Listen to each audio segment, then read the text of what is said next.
Dan untuk jam ini, kita bersama wartawan Astro Awani Hasimi Muhammad yang kini dalam perjalanan ke Hospital Chancellor Tunku Muhriz di Ceras. Dan Hasimi, jurucakap forensik HKL Hospital Kuala Lumpur mengatakan bahawa jenazah mangsa nahas helikopter ini akan dibawa ke Ceras dan bukannya ke HKL. Jadi Hasimi mungkin boleh kongsikan perkembangan ini, Hasimi?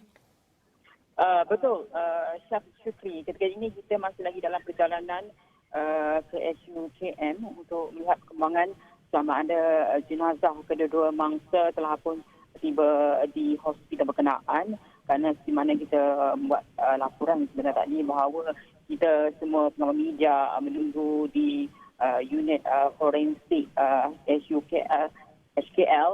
Namun dimaklumkan sebenarnya tadi oleh jurucakap forensik HKL maklumkan bahawa kedua-dua jenazah akan dibawa di SUKM Ceras.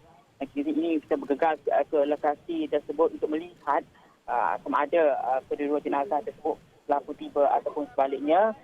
Namun untuk jam ini, Syaf Syukri, kita masih belum dapat mengesahkan kerana kita lihat ketika ini, kalau digambarkan gambaran ketika ini, saya masih lagi berada di pekarangan Hospital Chancellor Tunku Muhriz di lobi utama. Namun kita cuba bergerak dalam kenderaan ini untuk melihat lokasi tersebut, namun tidak kelihatan mana-mana kumpulan yang berkumpul di hadapan unit forensik ketika ini, dan kita akan cuba mendapatkan perkembangan lanjut sama ada kedua-dua jenazah mangsa telah pun tiba atau sebaliknya di sini, Syaf. Baiklah Hasimi, Hasimi akan terus berada di Hospital Chancellor Tunku Muhriz Ceras untuk memberikan kepada anda perkembangan terkini di sana, dan kita akan terus ke Taman Melawati lapor langsung bersama dengan rakan setugas iaitu Faris Azman. Dan Faris yang ketika ini masih berada di lokasi kejadian, lokasi nahas helikopter. Jadi Faris, apa sebarang perkembangan terkini di sana, Faris? Adakah pasukan penyiasat semua sudah tiba dan difahamkan hujan turun di lokasi, Faris? Mungkin boleh kongsikan. Baik, terima kasih Syaf. Ya, ketika ini hujan agak lebat. Ia menyukarkan sedikit mungkin siasatan daripada pihak berkuasa di kawasan kejadian. Dan kami berada terpaksa berteduh kira-kira boleh dikatakan 100 meter daripada lokasi kejadian. Dan apa perkembangan terkini dapat saya bawakan sebenarnya, di mana jenazah bagi kedua mangsa yang terbunuh dan terkorban dalam nahas helikopter di Taman Melawati Hulu Klang ni sebenarnya telah pun dibawa keluar dengan menaiki kenderaan polis sebentar saja tadi, lebih kurang jam 4 petang tadi, dan akan dibawa ke Ceras di mana Simi, rakan tugas kita akan berada di sana untuk membawakan perkembangan daripada keluarga mangsa dan sebagainya di Ceras.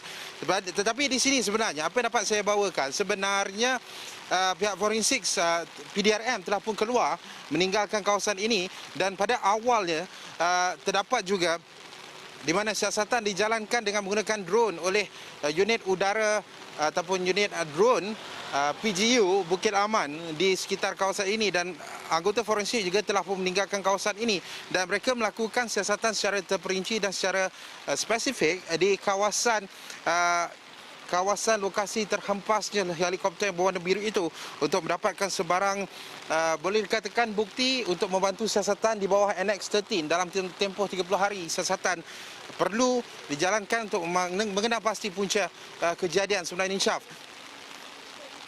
Baiklah Faris, tadi Faris berkongsi kepada kita pasukan forensik telah berada di sana, tapi ketika ini cuaca hujan.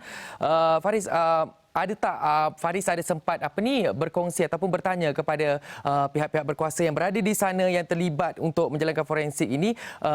Sebab tadi bahagian Menteri Pengangkutan sudah mengatakan bahawa hasil siasatan perlu diketahui dalam tempoh 30 hari daripada kejadian berlaku sebentar tadi, kan Faris, kan? Jadi mungkin Faris, yang lain boleh Faris kongsikan ketika ini, Faris?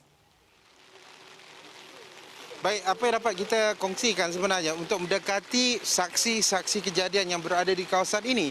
Kerana dari awal tadi saya katakan kawasan kediaman dengan kawasan lokasi terhempasnya helikopter berwarna biru ini ataupun helikopter yang terhempas mengorbankan 2 penumpang dan juga juruterbang ini tidak jauh. Jadi kami cuba dapatkan seberapa banyak bukti ataupun saksi-saksi kejadian yang mendengar mengenai dengan kejadian. Dan saya ada juga mendengar ataupun ada juga bertemu bual salah seorang saksi di tempat kejadian, dan akan kita mungkin dengarkan nanti mengenai dengan apa kata beliau dan saksi-saksi di sekitar kawasan di Sungai Syaf. Itu yang dapat kita bawakan dari Hulu Klang, lokasi terhempasnya pesawat ataupun helikopter ini, Syaf.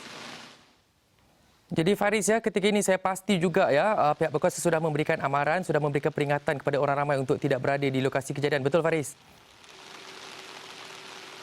Ya, ketika ini kawasan ini ditutup. Boleh katakan kalau saya nak membawakan secara gambaran yang lebih jelas, hampir 500 meter daripada kanan saya, 500 meter, dan 500 meter dari kiri saya telah pun ditutup untuk orang awam untuk laluan di kawasan ini, dan setiap pintu masuk laluan-laluan kecil untuk ke jalan ini turut ditutup dan diawasi oleh anggota polis.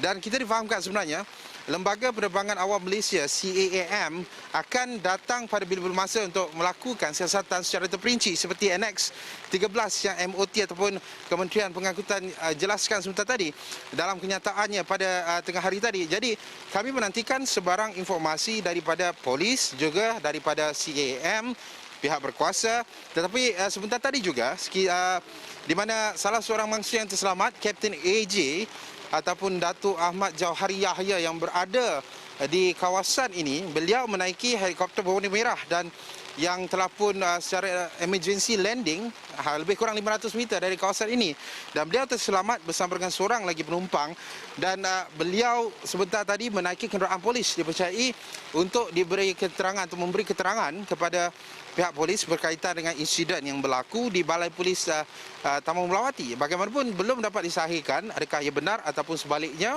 Kita akan bawakan perkembangan dari semasa ke semasa di lokasi kejadian di sini, Syaf.